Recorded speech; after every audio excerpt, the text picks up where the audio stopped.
Hola, en esta oportunidad me voy a referir a unas conclusiones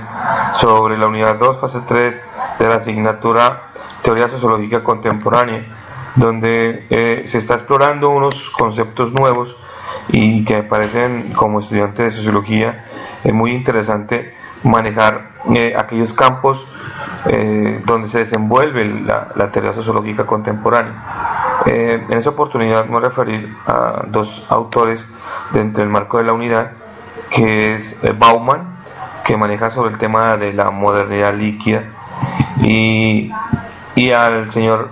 Michael Masefoli, quien es el que nos genera una serie de conceptos a través de las metáforas que utiliza de situaciones pasadas, como el nomadismo, para enseñar que una persona no se puede anclar en un solo sitio y que se genera esa misma flexibilidad para poder cambiar. Cuando Bauman se nos refiere en este caso al tema de la modernidad líquida, nos está señalando desde de que es una época flexible, que no está prefiriendo comprar un paralelo a lo que es la modernidad sólida, dándole en cuenta a la modernidad como tal, a secas, y haciéndole un paralelo a la modernidad líquida como el postmodernismo. Entonces ahí lo hace de esa forma, haciéndole como una serie de características para uno poder entender mejor los conceptos. Por ejemplo, en el tema de la modernidad sólida, señala por tal las características, como su nombre lo dice, la predominancia de su peso en ocupar un determinado lugar. Entonces es estable, no sufre mayores cambios. En cambio, lo hace con la modernidad líquida, es donde todo es inestable, es cambiante, es más liviano porque se puede mover fácilmente, no permite anclarse en determinado lugar, y el individuo de esta modernidad tratará de sobrevivir siempre, sobrevivir por la forma constante a lo que se está dando en el mundo en el que vive, o sea, siendo flexible y adaptándose a ese medio. Él, por ejemplo, en el tema de la conectividad, en la comunicación, puede estar simultáneamente en distintos lados. Por ejemplo, el internet le permite hacer ese símil utilizando como mecanismo de comunicación. Así lo relaciona Bauman cuando habla que los sólidos conservan su forma y persisten en el tiempo, duran, mientras que los líquidos se transforman constantemente y fluyen. Entonces ahí podemos entender que cuando él hace esos símiles, uno puede entender mejor esta clase de conceptos.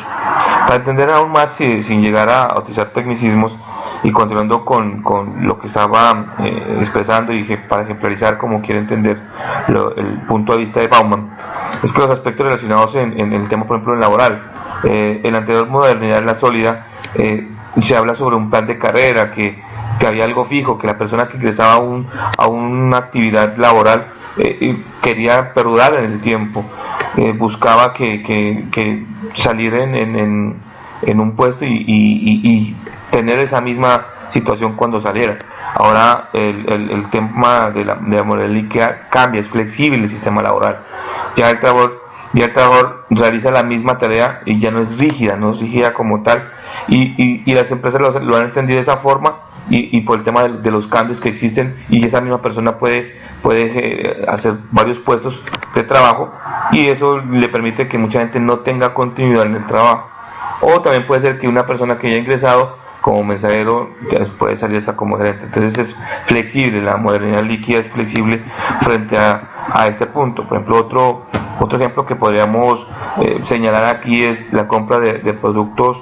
que se hacían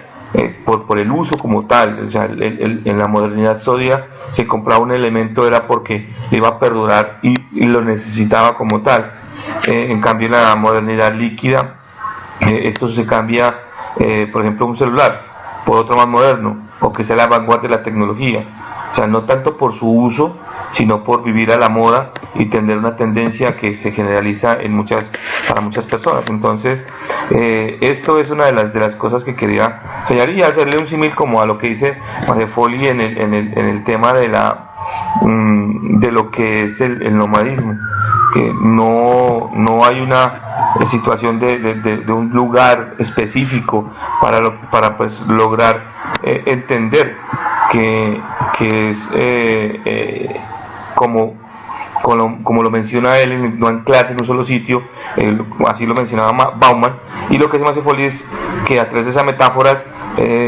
referirse a la modernidad a la asignación de una residencia única y permanente, tratando de encerrarse con una entidad, por ejemplo, ya sea religiosa, social, ideológica y política, que es cambiante y no se aferra o es inmóvil para esto. Entonces eso los autores nos lo hacen entender de cierta forma, y se genera ese tema de la conclusión bajo los preceptos que se vieron en la unidad 2. Muchas gracias.